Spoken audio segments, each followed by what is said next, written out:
ವೀಕ್ಷಕರೇ ಎಲ್ಲರಿಗೂ ನಮಸ್ಕಾರ. ನಾನು Ashish K Patil. I hope ತಾವೆಲ್ಲರೂ ಕೂಡ ಚೆನ್ನಾಗಿದ್ದೀರ ತಿಳ್ಕೊಂಡಿದ್ದೀನಿ. ನಾನು ಕೂಡ ಚೆನ್ನಾಗಿದ್ದೀನಿ. ಈಗ ಇವತ್ತಿನ ಒಂದು ವಿಷಯ ಏನಪ್ಪ ಅಂದರೆ, ನಮ್ಮ ರಾಜ್ಯದಲ್ಲಿ ಆಲ್ಮೋಸ್ಟ್ ಆಲ್ ಎಲ್ಲ ಜನತೆಯಲ್ಲಿ ತಲೆಯಲ್ಲಿ ಇರೋದೇನು, ಈಗ ಸಿದ್ದರಾಮಯ್ಯನವರು ಮೂಡ ಕೇಸ್ನಲ್ಲಿ ಏನು ರಾಜ್ಯಪಾಲರು ಈ ಪ್ರಾಸಿಕ್ಯೂಷನ್ಗೆ ಅನುಮತಿ ಕೊಟ್ಟ ಮೇಲೆ ಈಗ ಅವ್ರಿಗೆ ಏನಾದರೂ ನಾಳೆ 29 ತಾರೀಕಿಗೆ ಏನಾದರೂ ಪ್ರಾಸಿಕ್ಯೂಷನ್ ಅವರು ಯಾರು ರಾಜ್ಯಪಾಲರು ಕೊಟ್ಟಿರ್ತಕ್ಕಂಥ ನಿರ್ಧಾರ ಏನಿದೆ ಅವ್ರದ್ದೇ ಸರಿ ಇದೆ, ಇದಕ್ಕೆ ಎನ್ಕ್ವೈರಿ ಆಗಬೇಕು, ಚಾರ್ಜ್ ಶೀಟ್ ಆಗಬೇಕು ಅಂತ ಏನಾದರೂ ನಾಳೆ ಒಂದು ಕೋರ್ಟ್ ಕಡೆಯಿಂದ ಒಂದು ಡಿಸಿಷನ್ ಆಯ್ತಪ್ಪ ಅಂದರೆ, ಇಲ್ಲಿ ಮುಂದಿನ ಮುಖ್ಯಮಂತ್ರಿ ಆಗೋರು ಯಾರು?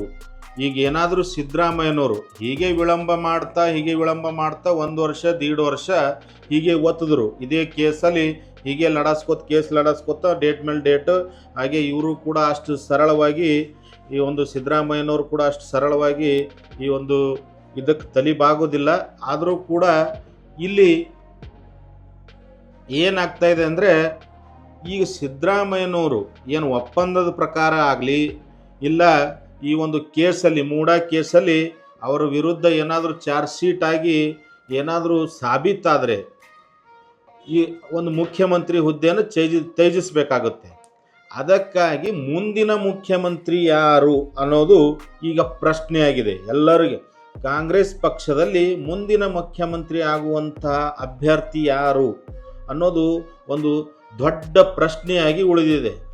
ಇಲ್ಲಿ ನೋಡಿ, ಈಗ ಈ ಒಂದು ಮುಂದಿನ ಮುಖ್ಯಮಂತ್ರಿ ಯಾರು ಅನ್ನೋದನ್ನು ಈ ಒಂದು ವಿಡಿಯೋದಲ್ಲಿ ಪೂರ್ತಿ ಎಳೆಯಾಗಿ ಉದಾಹರಣೆ ಸಮೇತ ತಮಗೆ ಈ ಒಂದು ವಿಡಿಯೋದಲ್ಲಿ ತಿಳಿಸ್ಕೊಡ್ತೀನಿ. ಏನಾದರೂ ನನ್ನ ಈ ಒಂದು ಚಾನಲ್ನ ಫಸ್ಟ್ ಟೈಮ್ ನೋಡ್ತಾ ಇದ್ದರೆ ಸಬ್ಸ್ಕ್ರೈಬ್ ಮಾಡ್ಕೊಳ್ಳಿ, ಹಾಗೆ ಬೆಲ್ ಬಟನ್ ಕೂಡ ಒತ್ತೋದನ್ನು ಮರಿಬೇಡಿ. ಈಗಾಗಲೇ ಸಬ್ಸ್ಕ್ರೈಬ್ ಮಾಡಿರ್ತಕ್ಕಂಥ ಎಲ್ಲ ಸಬ್ಸ್ಕ್ರೈಬರ್ಗಳಿಗೆ ತುಂಬು ಹೃದಯದ ವಂದನೆಗಳು. ವೀಕ್ಷಕರೇ, ಈಗ ಮುಂದಿನ ಮುಖ್ಯಮಂತ್ರಿ ಯಾರು ಅನ್ನೋದನ್ನು ಪೂರ್ತಿ ಎಳೆಯಾಗಿ ಕರೆಕ್ಟು ಈಗ ನಡೆದಂಥ ಒಂದು ರಾಜಕೀಯ ವಿದ್ಯಮಾನಗಳನ್ನು ನೋಡಿ, ಹಾಗೆ ಈ ಒಂದು ಕಾಂಗ್ರೆಸ್ ಪಕ್ಷದಲ್ಲಿ ಆಗ್ತಾ ಇರತಕ್ಕಂಥದ್ದು ಏನು ಬೆಳವಣಿಗೆಗಳಿದ್ದಾವೆ ಮತ್ತು ಅದೇ ಹೈಕಮಾಂಡ್ನಿಂದ ಏನು ರಿಯಾಕ್ಟ್ ಮಾಡ್ತಾ ಇದೆ, ಇವೆಲ್ಲವನ್ನು ಆಧರಿಸಿ ಮುಂದಿನ ಮುಖ್ಯಮಂತ್ರಿ ಇಂಥವರೇ ಆಗ್ತಾರಂತ ನಾವು ಕನ್ಫರ್ಮ್ ಆಗಿ ಹೇಳ್ಬೋದು. ಅದಕ್ಕಾಗಿ ಈ ಒಂದು ವಿಡಿಯೋನ ಪೂರ್ತಿಯಾಗಿ ನೋಡಿ ವೀಕ್ಷಕರೇ. ಬನ್ನಿ ನೋಡೋಣ.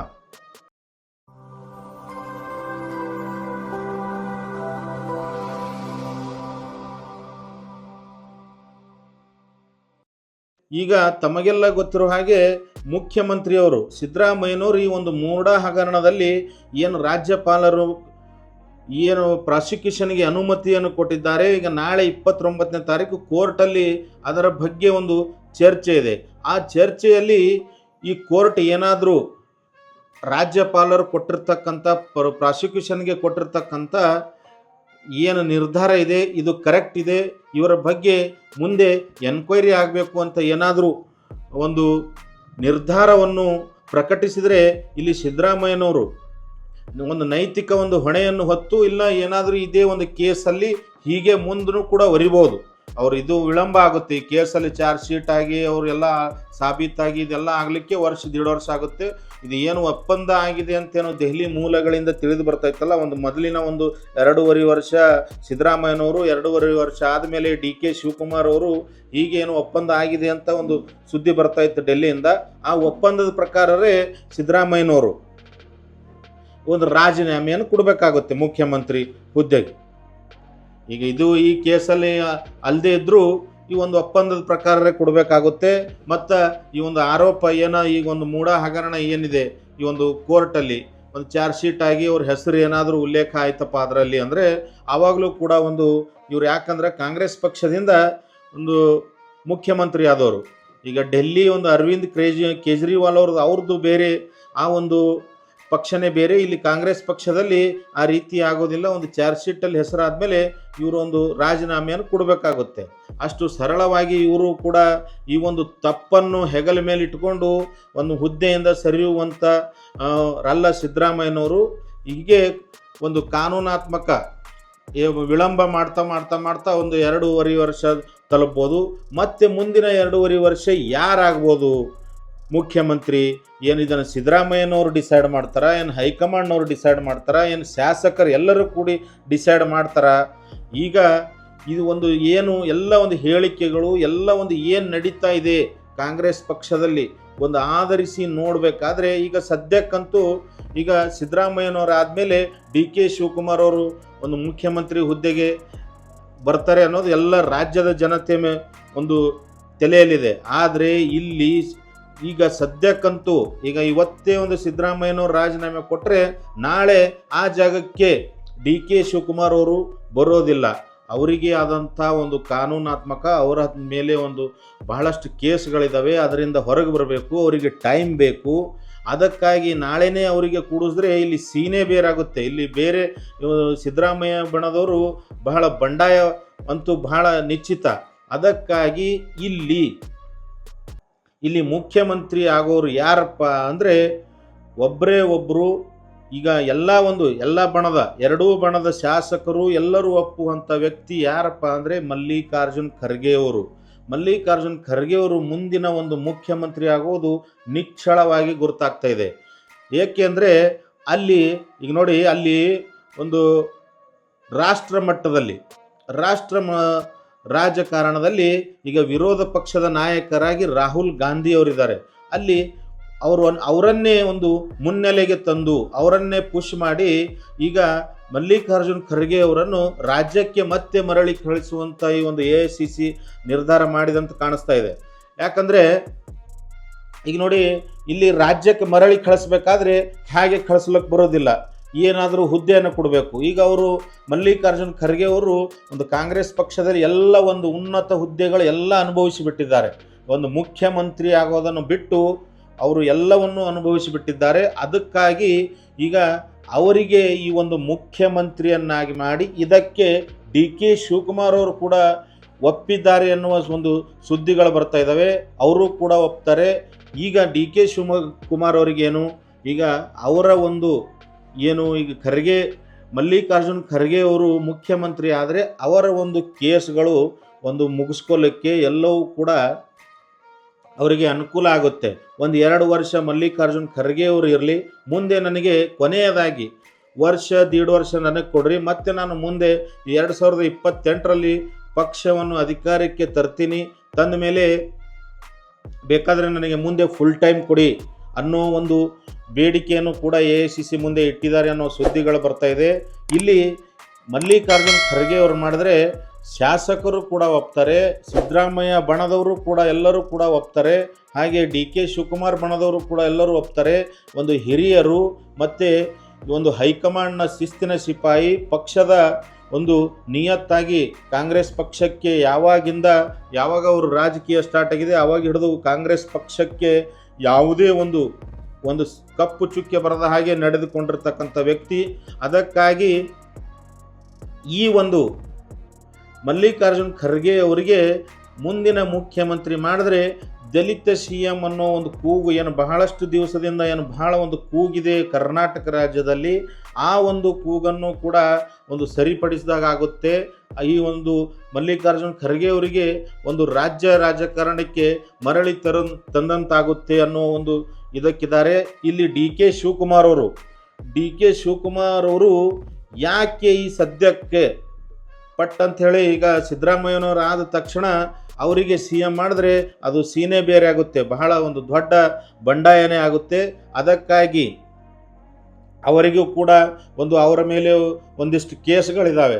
ಆ ಕೇಸ್ಗಳು ಮತ್ತು ಅವರು CM ಆದಮೇಲೆ ಒಂದು ಕಾನೂನಿನ ಒಂದು ಕುಣಿತ ಏನಿದೆ ಅದು ಬಹಳಷ್ಟು ಮತ್ತೆ ಬಿಗಿಯಾಗುವಂಥ ಲಕ್ಷಣಗಳಿದ್ದಾವೆ. ಅದಕ್ಕಾಗಿ ಅವರು ಈ ಸದ್ಯಕ್ಕೆ ಅವು ಕೇಸ್ಗಳು ಮುಗಿಸ್ಕೊಳ್ಳಿಕ್ಕೆ ಮಲ್ಲಿಕಾರ್ಜುನ್ ಖರ್ಗೆ ಅವರನ್ನು CM ಮಾಡಿದ್ರೆ ನನ್ನ ಈ ಒಂದು 2-2.5 ವರ್ಷ ಅವರಿರಲಿ. ಈಗ ಇನ್ನೂ ಹೇಗಾದರೂ ಕಾಂಗ್ರೆಸ್ ಈಗ ಇನ್ನೂ ಒಂದು 14-15 ತಿಂಗಳಾಯಿತು, ಇನ್ನೂ 3.5 ವರ್ಷ ಇದೆ ಪೀರಿಯಡು.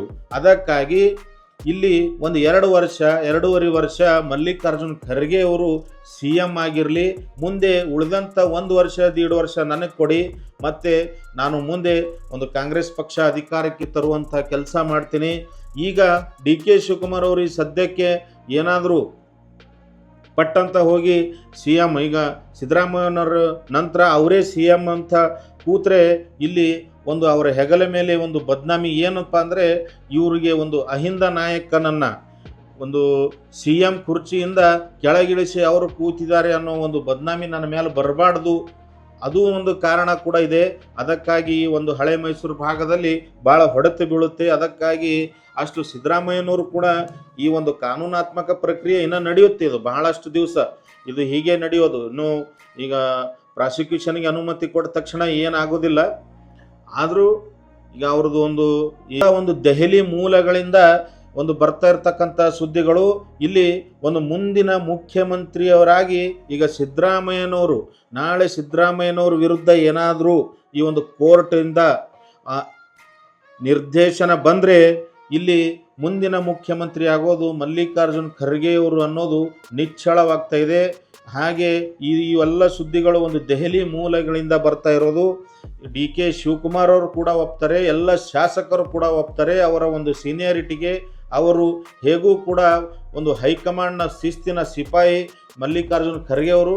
ಅದಕ್ಕಾಗಿ ಮುಂದಿನ ಮುಖ್ಯಮಂತ್ರಿ ಆಗೋದು ಇಲ್ಲಿ ನಿಚ್ಚಳ ಆಗಿದೆ. ಯಾಕಂದರೆ ಇಲ್ಲಿ ಬಣ ರಾಜಕೀಯವನ್ನು ಹೈಕಮಾಂಡ್ದವರು ಬಹಳ ಸೂಕ್ಷ್ಮದಿಂದ ನೋಡ್ತಾ ಇದ್ದಾರೆ. ಅದಕ್ಕಾಗಿ ಯಾರಿಗೆ ಮಾಡಿದರೂ ಕೂಡ ಒಂದು ಬಣದಿಂದ ಬಂಡಾಯ ಹೇಳೋದು ನಿಶ್ಚಿತ. ಅದಕ್ಕಾಗಿ ಕರ್ನಾಟಕ ರಾಜ್ಯದಲ್ಲಿ ಕಾಂಗ್ರೆಸ್ ಸರ್ಕಾರವನ್ನು ಹೇಗಾದರೂ ಮಾಡಿ ಗಟ್ಟಿ ಮಾಡಬೇಕು ಅನ್ನೋ ಒಂದು ನಿರ್ಧಾರಕ್ಕೆ ಬಂದಿರತಕ್ಕಂಥ ಒಂದು AICC ಅವರು ಈ ಒಂದು ಮಲ್ಲಿಕಾರ್ಜುನ್ ಖರ್ಗೆ ಅವರಿಗೆ ಒಂದು ಮುಂದಿನ ಮುಖ್ಯಮಂತ್ರಿಯಾಗಿ ಮಾಡಿದರೆ ಎರಡೂ ಬಣದವರು ಕೂಡ ಒಪ್ತಾರೆ, ಎಲ್ಲ ಶಾಸಕರು ಕೂಡ ಒಪ್ತಾರೆ. 2.5 ವರ್ಷ ಮಲ್ಲಿಕಾರ್ಜುನ್ ಖರ್ಗೆ ಅವರು ಈ ಒಂದು ಸ್ಥಾನಕ್ಕೆ ಸೂಕ್ತ ಅನ್ನೋ ನಿರ್ಧಾರಕ್ಕೆ ಬಂದಿದ್ದಾರೆ. ಎಲ್ಲ ಒಂದು ಹೇಳಿಕೆಗಳು ಏನು ಆಗ್ತಾ ಇದ್ದಾವೆ ರಾಜಕೀಯದಲ್ಲಿ, ಯಾವ ತಿರುವುಗಳು ಪಡ್ತಾ ಇದೆ, ಅದನ್ನೆಲ್ಲ ಗಮನಿಸಿ ಈ ಒಂದು ನಿರ್ಧಾರಕ್ಕೆ ಬಂದಿದ್ದಾರೆ AICC ಅವರು. ಕಾದು ನೋಡಬೇಕು. ಇನ್ನು ಮುಂದೆ ಕರ್ನಾಟಕ ರಾಜಕೀಯ ಏನಿದೆ ದಿನದಿಂದ ದಿನಕ್ಕೆ ಗಂಟೆಯಿಂದ ಗಂಟೆಗೆ ಬಹಳ ತಿರುವು ಕಾಣಿಸ್ತಾ ಇದ್ದಾವೆ ರಾಜಕೀಯದಲ್ಲಿ. ಅವು ಎಲ್ಲವುಗಳನ್ನು ಎಳೆಯಾಗಿ ಈ ಒಂದು ನಮ್ಮ ಚಾನಲ್ನಲ್ಲಿ ನೋಡಿ. ವೀಕ್ಷಕರೇ, ಎಲ್ಲರಿಗೂ ನಿಮ್ಮ ಪ್ರಕಾರ ಮುಂದಿನ ಮುಖ್ಯಮಂತ್ರಿ ಯಾರಾಗಬೇಕು, ನಮ್ಮ ರಾಜ್ಯದ ಮುಂದಿನ ಮುಖ್ಯಮಂತ್ರಿಯನ್ನು ಮಲ್ಲಿಕಾರ್ಜುನ್ ಖರ್ಗೆ ಅವರು ಸೂಕ್ತನ, ಈ ಒಂದು ಸಿದ್ದರಾಮಯ್ಯನವರು ಏನಾದರೂ ಸಿದ್ದರಾಮಯ್ಯನವರಂತೂ ಈಗ ಈ ಒಂದು ಮೂಢ ಹಗರಣದಲ್ಲಿ ರಾಜೀನಾಮೆ ಕೊಟ್ಟಿಲ್ಲ ಅಂದರೂ ಒಪ್ಪಂದದ ಪ್ರಕಾರವೇ ಕೊಟ್ಟರುಪ್ಪ ಅಂದರೆ ಇವರು ಮುಂದಿನ ಮುಖ್ಯಮಂತ್ರಿ ಆಗ್ತಾರೆ. ಈಗ ಮುಂದಿನ ಮುಖ್ಯಮಂತ್ರಿಯಾಗಿ ಏನು ಸತೀಶ್ ಜಾರಕಿಹೊಳಿ ಅವರಾಗಬೇಕಾ, ಏನು G ಪರಮೇಶ್ವರ್ ಅವರಾಗಬೇಕಾ, ಏನು ಮಲ್ಲಿಕಾರ್ಜುನ್ ಖರ್ಗೆ ಅವರಾಗಬೇಕಾ, ಏನು DK ಶಿವಕುಮಾರ್ ಅವರಾಗಬೇಕಾ ಅನ್ನೋದನ್ನು ತಮ್ಮ ಒಂದು ಅನಿಸಿಕೆ, ಏನು MB ಪಾಟೀಲ್ ಅವರಾಗಬೇಕಾ, ತಮ್ಮ ಒಂದು ಅನಿಸಿಕೆಯನ್ನು ಕಮೆಂಟ್ ಮೂಲಕ ತಿಳಿಸಿ. ಹಾಗೆ ನನ್ನ ಚಾನಲ್ನ ಏನಾದರೂ ಫಸ್ಟ್ ಟೈಮ್ ನೋಡ್ತಾ ಇದ್ದರೆ ವೀಕ್ಷಕರೇ ಒಂದು ಸಬ್ಸ್ಕ್ರೈಬನ್ನು ಮಾಡ್ಕೊಳ್ಳಿ. ಹಾಗೆ ಬೆಲ್ ಬಟನ್ ಕೂಡ ಒತ್ತೋದನ್ನು ಮರಿಬೇಡಿ. ಈ ಒಂದು ವಿಡಿಯೋ ತಮಗೆ ಇಷ್ಟ ಆಗಿತ್ತಪ್ಪ ಅಂದರೆ ಲೈಕ್ ಬಟನನ್ನು ಒತ್ತೋದನ್ನು ಮರಿಬೇಡಿ. ಹೀಗೆ ಒಂದು ರಾಜಕೀಯದ ಎಲ್ಲ ತಿರುವುಗಳನ್ನು, ಎಲ್ಲ ವಿಶ್ಲೇಷಣೆಗಳನ್ನು ಬಹಳ ನೀಟಾಗಿ ನಮ್ಮ ಚಾನಲ್ನಲ್ಲಿ ಬರ್ತವೆ, ತಾವು ನೋಡ್ಬೋದು. ವೀಕ್ಷಕರೇ, ಮತ್ತೆ ಸಿಗೋಣ ಮುಂದಿನ ಒಂದು ವಿಡಿಯೋದಲ್ಲಿ. ಎಲ್ಲರಿಗೂ ಶುಭವಾಗಲಿ. ನಮಸ್ಕಾರ.